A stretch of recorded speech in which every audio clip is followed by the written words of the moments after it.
If you are starting a vertical farm and don't know where to begin or which technology would suit your needs, then reach out to the experts at Cultivated.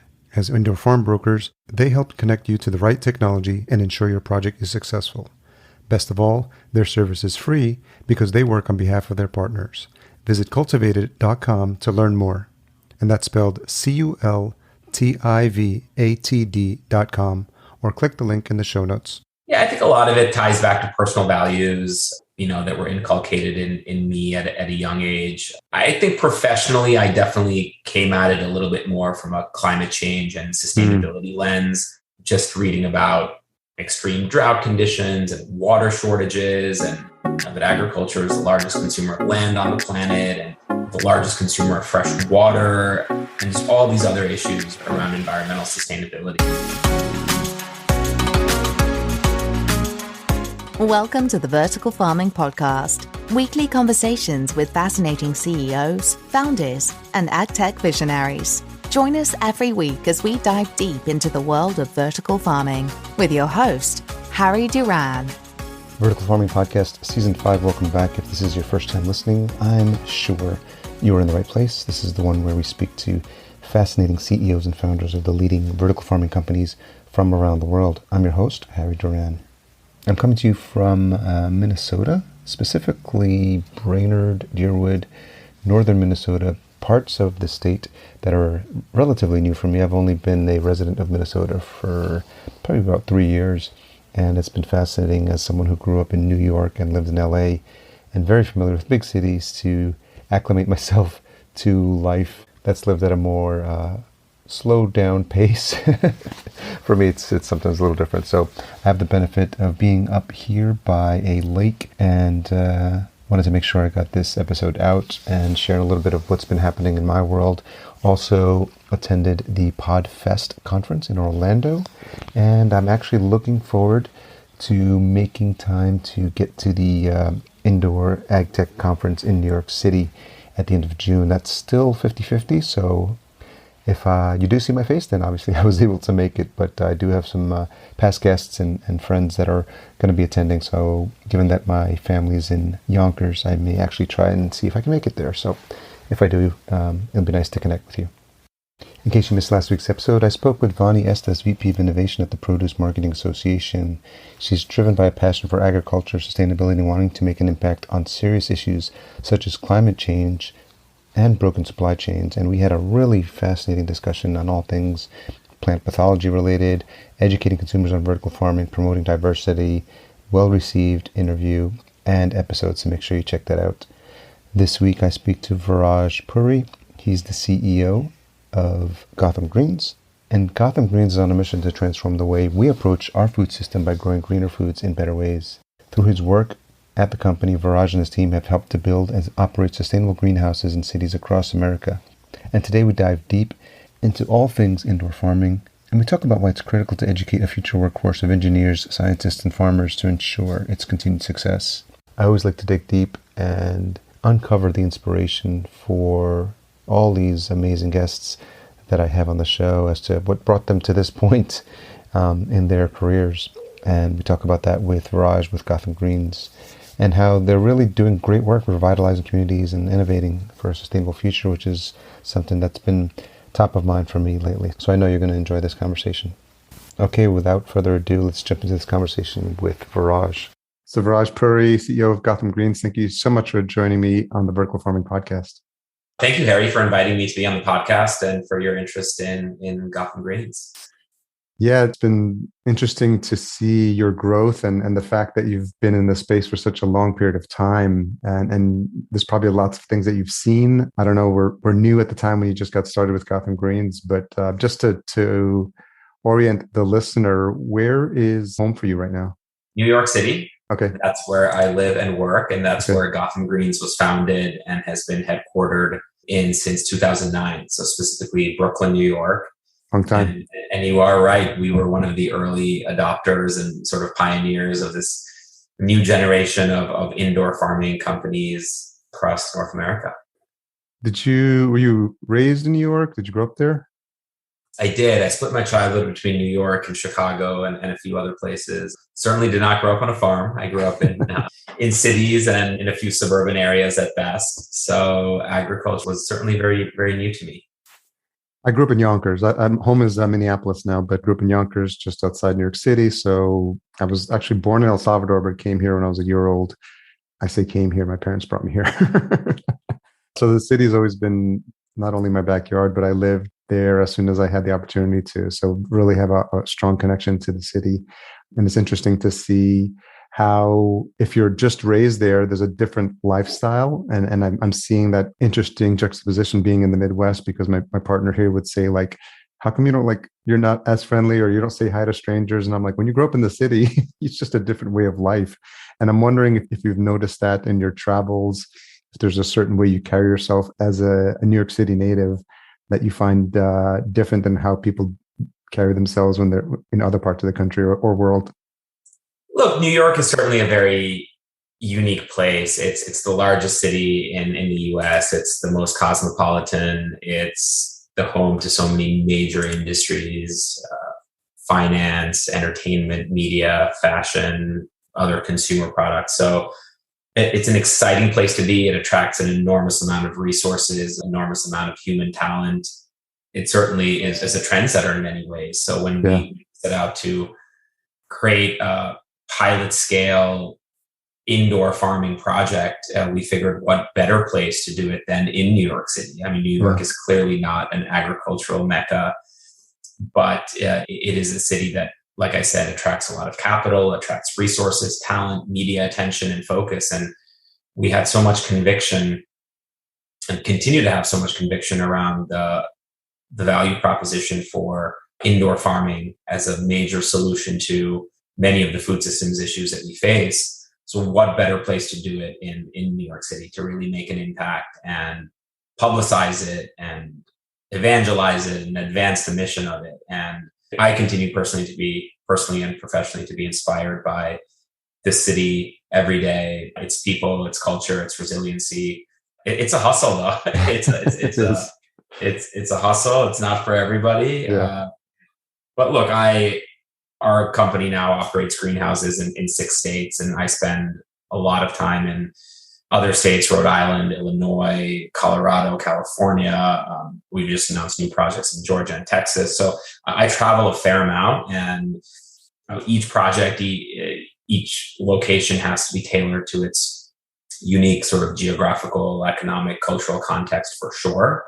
I'm not one of these people who, believes that it's New York City or nothing. I see a lot of positive attributes and, the kind of diversity of locations that we have across the United States. That's what makes our country amazing. I'm curious about some of your background. Did you think when you were in college that you'd be ending up working in vertical farming? Absolutely not. Nowhere close to it. I mean, could not. I mean, if you had asked me to pick 1,000 possible professions, I guarantee you that lettuce farmer would not be one of them. So, no, very circuitous path. Look, from a young age, I was always, even pre-college, I was always interested in the natural world, in the environment. And through college, I started gravitating toward, this interest in clean technology, broadly speaking, as a sector, because it was really meeting my personal and professional interests in using technology as a solution for so many of the world's sort of complex problems. I was really drawn to renewable energy at first. I spent the early part of my career working in that field. Yeah. Mobility was getting really, interesting and exciting. City planning and making our cities more resource efficient. And it was really through a combination of environmental engineering and clean tech jobs, both in the US and overseas, that I sort of stumbled into controlled environment farming and just became enamored with the technology, thought it was a technology that had so much potential and that it had already been commercially proven in so many parts of the world, but it just wasn't being done on this on meaningful scale, at least in the US. And it certainly wasn't being marketed to consumers and other stakeholders as this really compelling form of farming.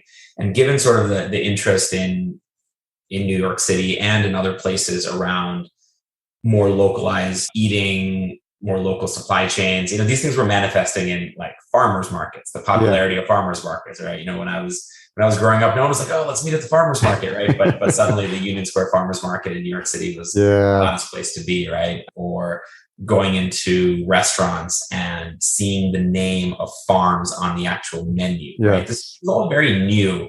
Or hipsters in Brooklyn starting with chicken coops.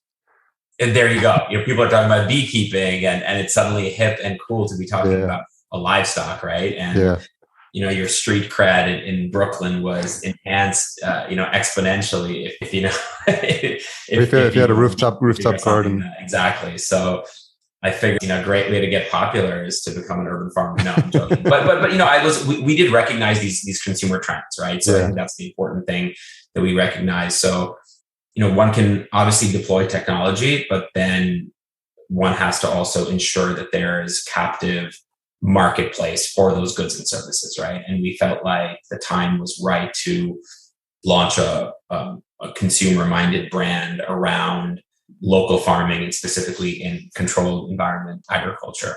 So that was back in 2009, and we've come a long way. From one sort of rooftop greenhouse in Brooklyn to one of the largest indoor farming companies in North America. So it's been a really fun journey. Any chance you happen to know someone by the name of Ben Flanner? Yes, I know Ben well. He started Brooklyn Grange just around the same time that we were starting Gotham Greens. So our paths have crossed many times over the years. Really, a lot of the great work that they do over there.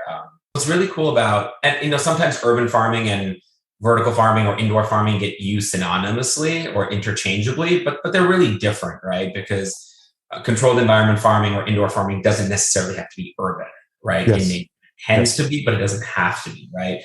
And urban farming doesn't have to be indoor, right? It can be outdoor. It doesn't have to be vertical. And what Ben and his team have done, in addition to commercial scale rooftop seasonal production that they do on their rooftops, they've really been able to host so many visitors and create this sort of agritourism component to urban farming and educate so many youngsters and adults alike on the benefits of urban farming, the services that it provides, the built environment in terms of stormwater capture and creating pollinators and just making our cities more green, but also showcasing opportunities to improve diets and incorporate fruits and vegetables into more diets and create more healthy supply chains. And so that's what's really cool about urban farming, broadly speaking, is that it touches on so many different themes, socioeconomic themes, public health, environmental education, urban planning.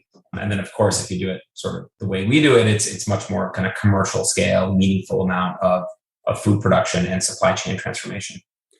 So, fun story. Before I got into the world of podcasting, I used to work at JP Morgan Chase and then E-Trade, and Ben and I were coworkers. So he was working in the E-Trade marketing department. And I remember he was like, he was telling the group, he's like, I'm going to leave. I'm going to Brooklyn. I'm going to start this rooftop garden thing. We're like, okay, good luck with that. And it's so funny, because he just followed his passion, and he just realized this was something that was really calling to him.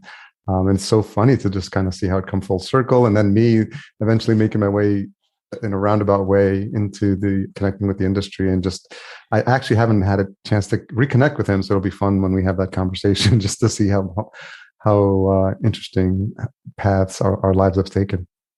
Definitely. That is a small world indeed. So we're talking 2009, and who were you looking to, or who was inspiring you? I know I want to hear your origin story about how you connected with Eric. So, maybe 2008, what's happening in your world, that this is becoming front and center for you, and talk a little bit about what that origin story looks like for Gotham.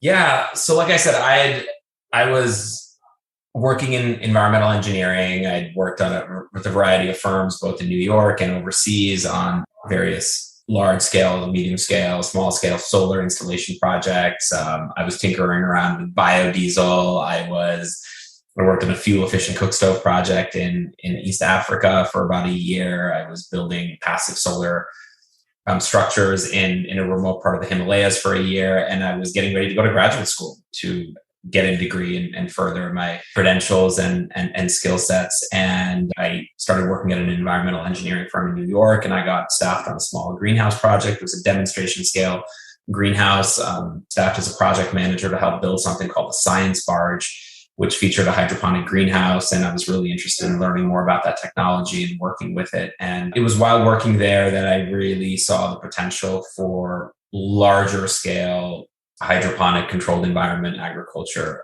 in the US. And we were definitely at that time, even if it was sort of the mid early aughts, there definitely were some large scale tomato producing greenhouses that were already very established in many parts of the US. There were very few producers of leafy greens indoors. And we really saw an opportunity.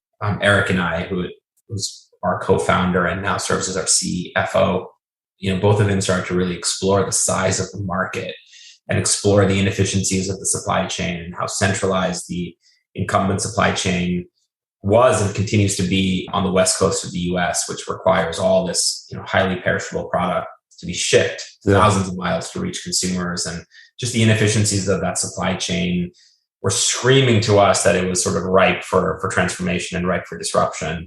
And so we started tinkering around with the business plan.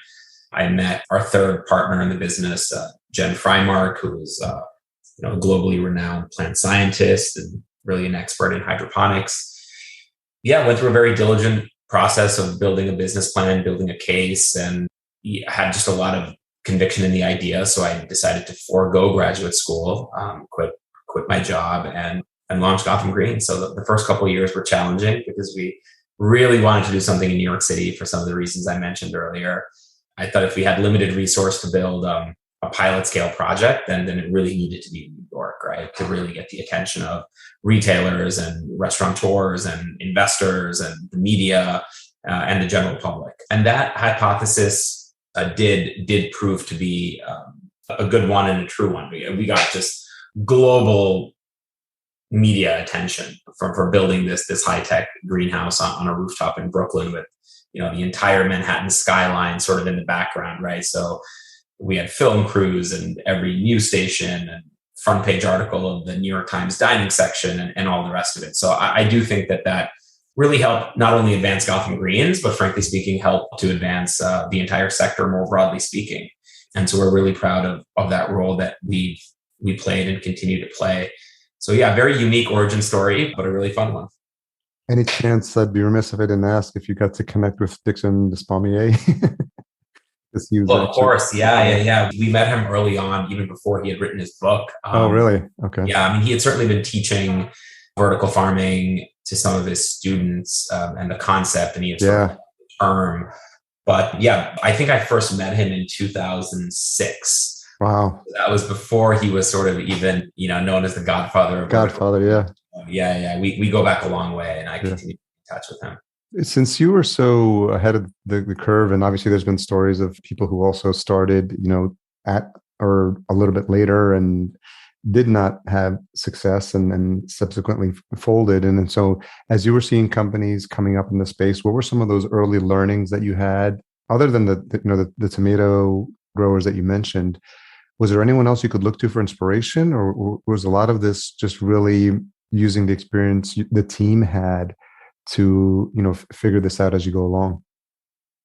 We definitely had people who inspired us, right? There's no doubt about it, right? We don't have the kind of hubris or any sort of arrogance that we did this ourselves. But at the same time, there weren't a lot of examples to look at, right? The industry was so in such nascent stages, right? It was in such a nascent stage. It was so immature. A lot of the expertise we gleaned and came from overseas, frankly speaking. Spending time in Western Europe, the Netherlands, other places that far further along in terms of commercial deployment of indoor farming systems. We really relied on Jen and her network, some of her university connections, all the research and development that she had done and her teams have been doing. We really were building the plane as we were flying it, right? Yeah. There wasn't a lot of precedent. A lot of the big vendors even didn't want to work with us because they were like, you're not supposed to build a greenhouse on a rooftop, right? That makes no sense. And it's not going to work for a variety of reasons, right? So we have to find crazy enough partners who were willing to even embark on this journey with us. I remember getting permits and approvals was next to impossible from the city of New York, the building department. Finding a company that would give us an insurance policy, finding a bank that would lend to us. It's 101 stuff, right? It's 101 stuff, right? I mean, and look, I have respect for all fellow entrepreneurs, right? I mean, it takes one to know one. And, as an entrepreneur, you just do not ever stop working, right? And so I have a lot of empathy and sympathy for all sorts of entrepreneurs. But, if one just starts some sort of a business, like say a restaurant, right? Which is very hard business, don't get me wrong. 90% failure rate, I think. Right? Restaurants that come before you, right? So there is a playbook of sorts, right? This is who you get your supplies from. This is how you structure it. This is how you write the lease. This is how you finance it, et cetera, et cetera. This is how you write a job description, right? But when it comes to building a commercial scale indoor farm in New York City, there was really no blueprint to follow. Yeah. So that made it really, really challenging, but it made it all that much more rewarding. Now, with the benefit of hindsight, we certainly would have done things differently. But I do think that that's been part of our success, is that we had to learn a lot as we went along, and it really forced us to walk before running and really just figure out how to make the greenhouse profitable, how to make it sustainable, how to ensure very reliable, consistent crop yields, how to create sort of good worker welfare standards, and all these sorts of things, I think really helped us over the past decade. Anything, obviously hindsight 2020, but anything you would have done differently in those first few years, knowing what you know now? Yeah, I mean, so many things. Look, I think one of our biggest strengths is having a diverse team, right? The fact that I have co-founders, the fact that we have complementary skill sets. I think that's something that's incredibly important, and with the benefit of hindsight, would have even brought on even more people early on. I mean, we were also naturally, we were resource constrained, right? So we couldn't go out and necessarily hire all the great talent that we would have wanted to have hired. And I think in hindsight, maybe we would have stretched more to bring in more sort of personnel. I mean, I think scale is definitely something that with hindsight, we would have made the facilities bigger. But again, we were also resource constrained, right? So we built a greenhouse as big as we could make it. It was 15,000 square feet, which is tiny in the scheme of agriculture. It was all we could afford, right? It's all the rooftop could accommodate. But literally within 2 months of opening, we were completely sold out of rooms, right? The demand was, 10 times that of what we were able to produce. And we were like, man, this just took 2 years of our life to build this thing, and it's already at capacity. So I think with the benefit of hindsight, we would have probably made the facilities a little bit bigger. But again, there's pros and cons, and it really allowed us to hone in on our unit economics and our operating procedures, and really how to, run a very sustainable enterprise, which has served us well. I imagine also you're hiring for jobs that previously didn't have like a job description, like you're creating jobs, and because you're so early, because you're sort of a bit of a pioneer in the space. It's not like all these people were out there doing these types of jobs that you were looking to fill. I think some of them, it's almost like you were creating them as you were going along.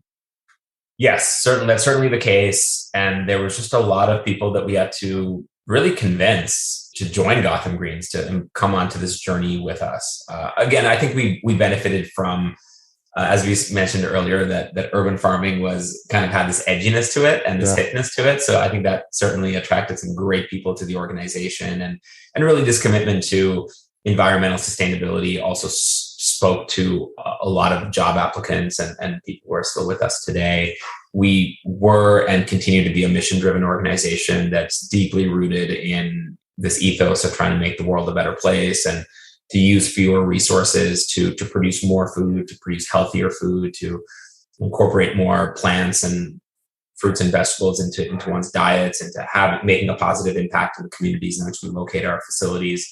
So I think that resonated certainly with a lot of people. But I think more broadly speaking, you are touching on a theme that I think is an important one, which is for this sector to really grow and thrive, certainly at the pace and the scale that we all want. We are going to need a lot more skilled personnel, right? I think there is a dearth of technical talent that really has the combination of horticultural and engineering expertise that the sector really requires. And there are so many companies now in our sector that are competing for very little talent, frankly speaking. And so we've been trying to spend time with various universities and research institutions and just really encouraging them to create more curriculum and create more undergraduate degrees and classes, and graduate for that matter, but certainly undergraduate, to teach people with the necessary skill sets to immediately join a commercial scale indoor farming company.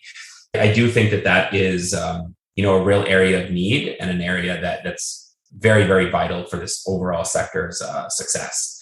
And a lot of people are trying to out automate, right? To say, hey, well, we'll just create a lot of automation. We'll create robots and conveyors and all kinds of automated systems. But even those systems require human a intervention, fair amount of technical skill to operate properly and service and maintain, to ensure that we're getting the intended outcomes and generating some sort of a return on investment. So again, could not be a bigger evangelist for this industry, but I do think kind of human resources and human capital is certainly a challenge for the industry right now collectively.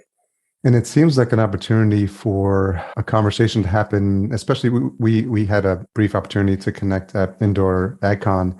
And I'm wondering, as some of these conferences come back online, if there's an opportunity for tracks or specifically conversations around education, resources, skill sets, trainings. I think all the things you just mentioned, if there's an opportunity there to just educate the need and just bring it up as an industry so people can start to continue to have these conversations. Yes, I would love to see more educational opportunities in these industry conferences. I think more tracks around actual technology know-how is really important. Obviously, there's a competitive aspect to it too. Yeah. People obviously want to keep a lot of their trade secrets to themselves. I think engaging more with the academic community is an important way to go about this as well. We have a handful of land-grant universities that have controlled environment agriculture programs: University of Arizona, Ohio State, Cornell, UC Davis, among others. There's more than just the ones that I named.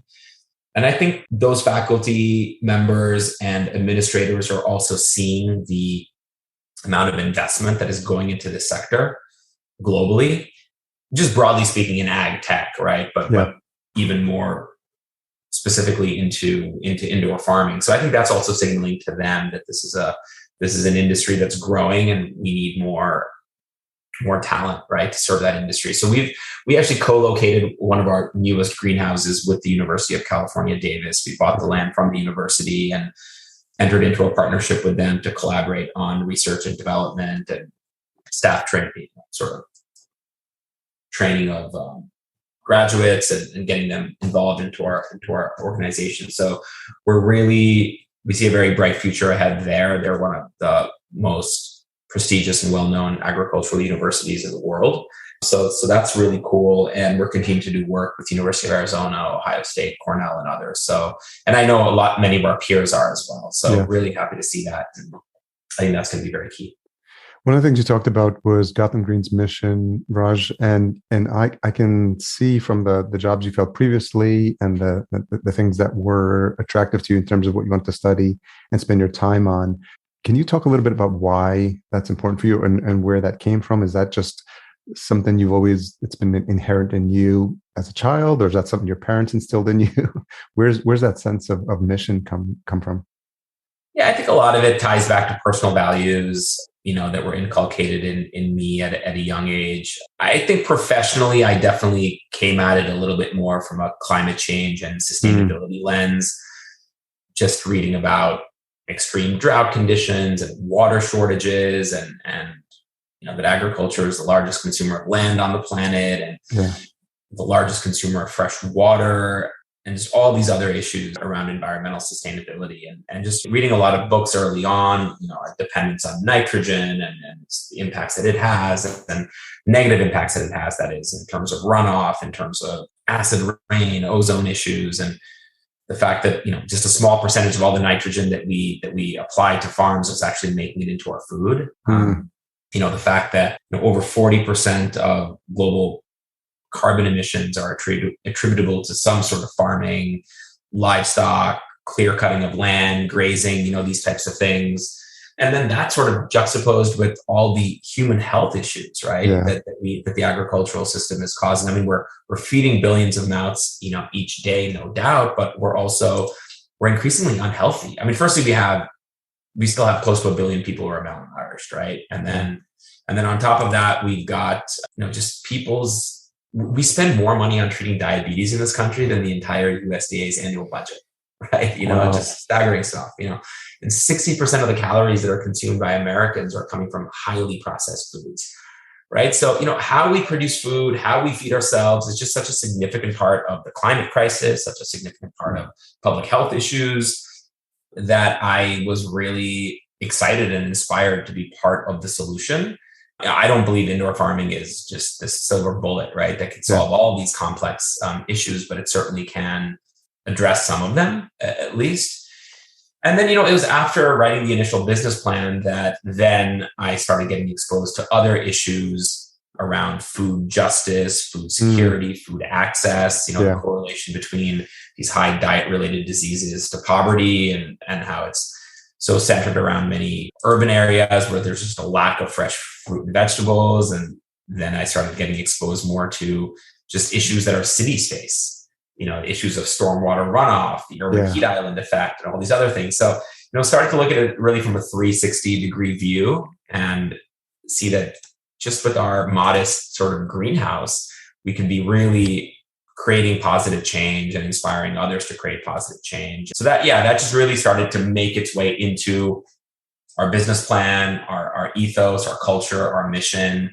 And it's just really grown from there. And recently it manifested into becoming a certified B corporation. Oh, congrats. Our conversion from a corporation to a public benefit corporation, which is just a really high standard of environmental, social governance and creating a lot of making sure that we're really serving multiple stakeholders and not just simply shareholders. So we're really excited to continue making a positive impact. Can you talk a little bit about your growth personally as a CEO? I imagine this is the first time you've had to start and grow something of this scale that's getting even bigger as we speak. And I'm wondering what that journey has been like for you.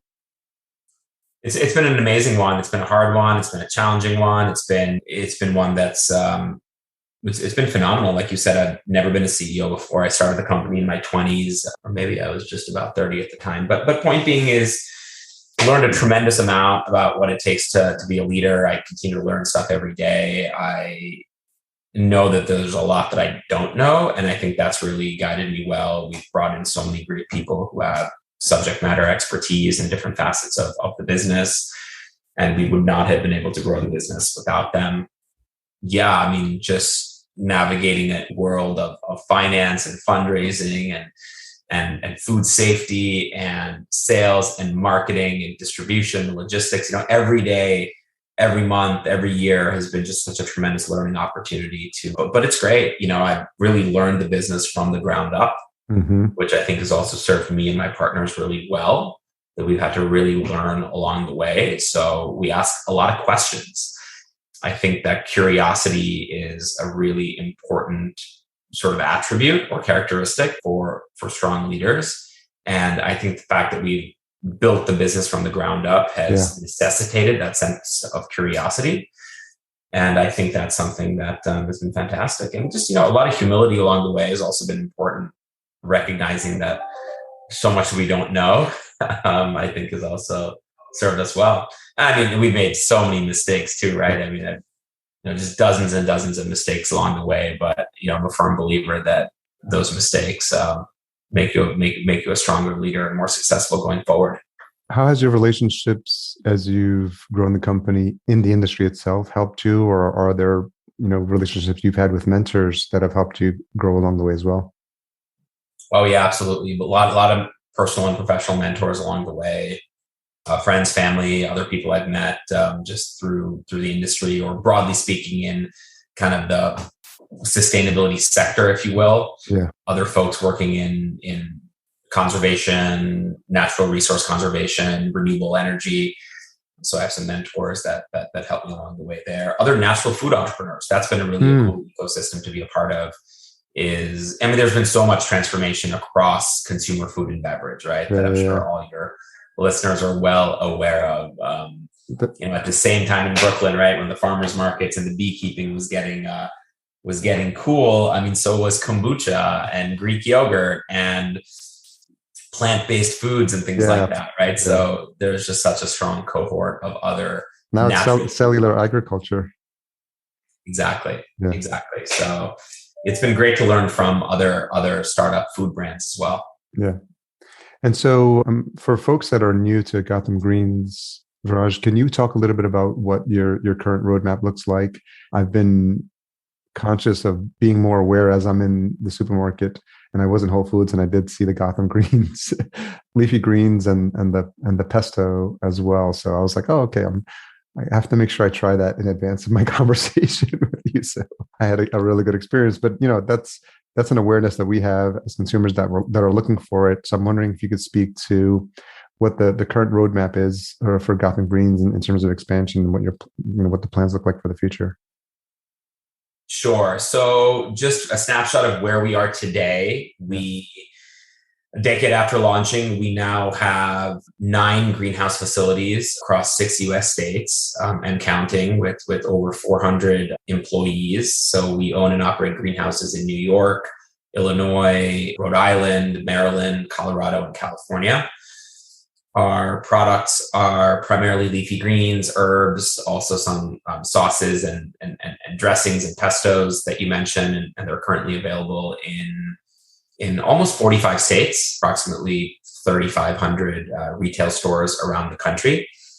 And so it's one of the largest networks and one of the largest footprints of greenhouses and sort of indoor farming in North America. And what's really next is continuing to expand this footprint of greenhouse facilities. So we're adding a facility in Colorado to expand our production capacity for the Mountain West region.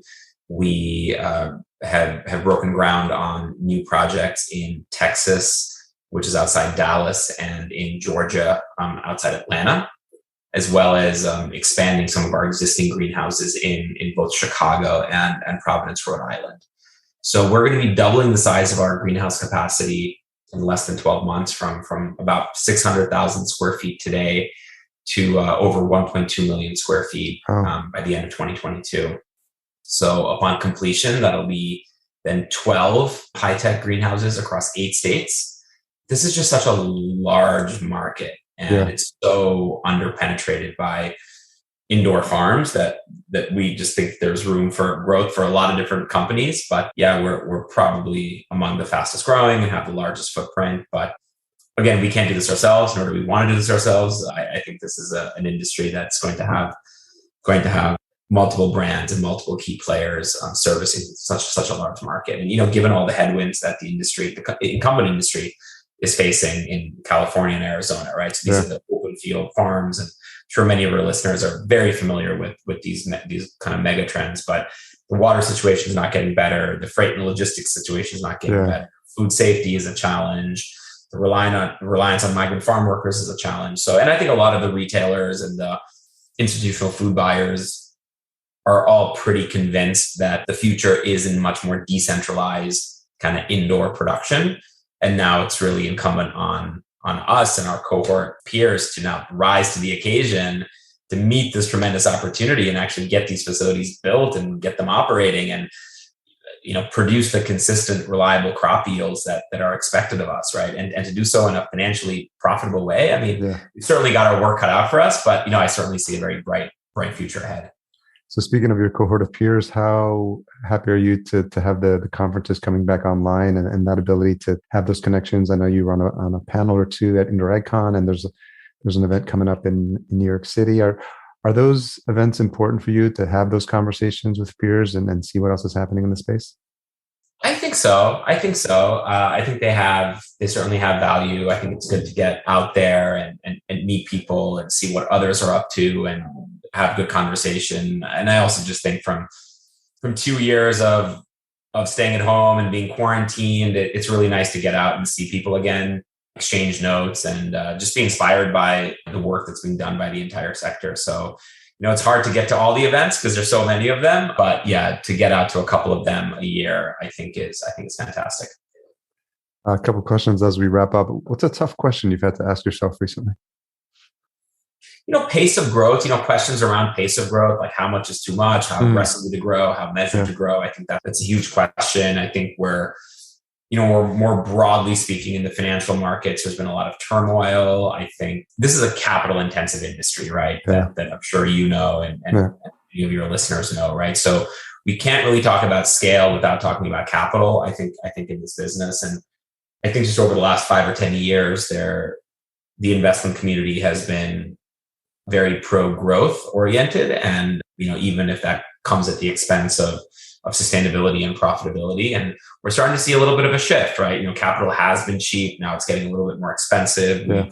We're seeing a little bit more of an emphasis on, at least certainly in the public markets, like what they say is more value stocks and less on sort of growth stocks. And so I think that is something that we think a lot about, how aggressively to grow from a financial fiduciary standpoint, but also from a operation standpoint, right? I mean, we have the benefit of running a decentralized sort of multi-site model for the past 7 or 8 years. So I think we certainly have this inherent advantage, but it's hard running a decentralized operation, right? So I think some of those questions, around that have been, there's no right answer, but those have been some of the more challenging ones to sort of grapple with. So in terms of what's coming up on the horizon and what you have planned, is there anything else you're looking forward to, or where you go to learn more about what's happening in the industry, or are you kind of like just heads down? You got your plate full with what you have on your roadmap? We've touched upon a lot of it. I think that we really just have a lot of work cut out for us. Like I said, as an industry collectively, us and many of our peers have very ambitious expansion plans. We're seeing millions of square feet of different types of indoor facilities getting built. And, I think there's a huge responsibility. We've garnered a lot of media attention, a lot of investor attention. And now I just, again, think we need to deliver now. I think that's really, really important collectively. So I think that's our biggest focus is on execution, right? Personally, we don't really have any, we announced these new projects, right? So that's big news for us. Doubling our footprint is a huge undertaking and not one that we take lightly. We think there's a lot of room to grow within the leafy green category. So we're sort of focused there right now. I know some of our peers are launching some new items, going into different categories like berries. But again, we think there's a lot of room to grow in the leafy green. So no new sort of shiny objects for us, just really putting our heads down and, focusing on execution.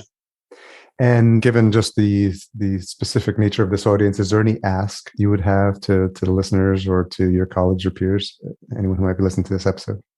Well, please continue supporting the sector. I think it's one that can play a really important role globally in making our food systems more resilient, more sustainable. Yeah, you can certainly do a lot by kind of voting with your dollars, right? So spending money supporting the products that our sector produces, I think is also something that you can certainly help out on. But also don't be afraid to ask the tough questions. I think the tough questions also make us better at what we do. I think there's also an obligation for us to continue to push the envelope in terms of environmental sustainability. I think just a lot of people believe that indoor farming is just synonymous with environmental sustainability. And that certainly is true, but it also still would come down to the actual means and methods of how you're producing the food, how you're handling water, how you're handling energy use and things like that. So I think just to be responsible corporate stewards, I think it's also really important to continue to push the envelope, in terms of sustainability. But no, I really appreciate your audience. When we started this business 10 years ago, I know podcasts may not have been around, but just indoor farming and vertical farming and controlled environment farming, it was not well known. In personal or professional settings, I would get bizarre looks from people when I told them what I was up to. Sort of like that story you're telling about Ben.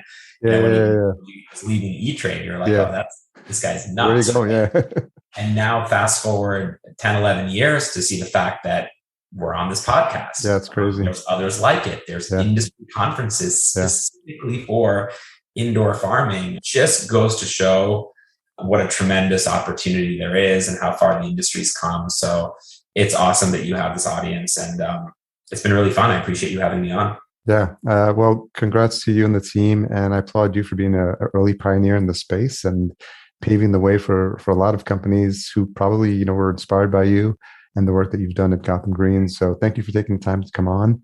GothamGreens.com if anyone wants to learn more. Anywhere else you want to send people to connect with you or the team?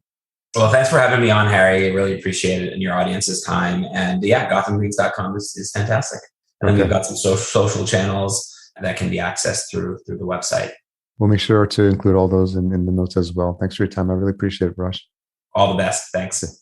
Thanks again to Viraj for coming on the show. Always appreciate when my guests take an hour of their very, very busy schedules to share their story. I never take that time for granted. Full show notes are available at verticalfarmingpodcast.com. Special thanks to our Season 5 title sponsor, Cultivated. If you are looking into a vertical farm and don't know where to start or which technology would suit your needs, reach out to them today. Best of all, their service is free because they work on behalf of their partners. Learn more at cultivated.com, and that's spelled cultivatd.com. Yes, you know it already. Leave out that last E. Podcast production and marketing provided by Fullcast. Learn more at fullcast.co about how a podcast can be beneficial for your marketing needs.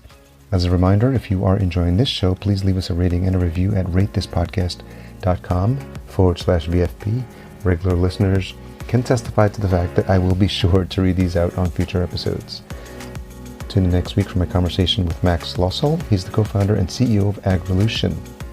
Until we meet again next week, here's to your health. Thanks for listening. To read the full show notes for this episode, which includes any links mentioned in the episode, as well as a full show transcription, visit verticalfarmingpodcast.com. There, you can sign up for our email list to be notified when new episodes are published.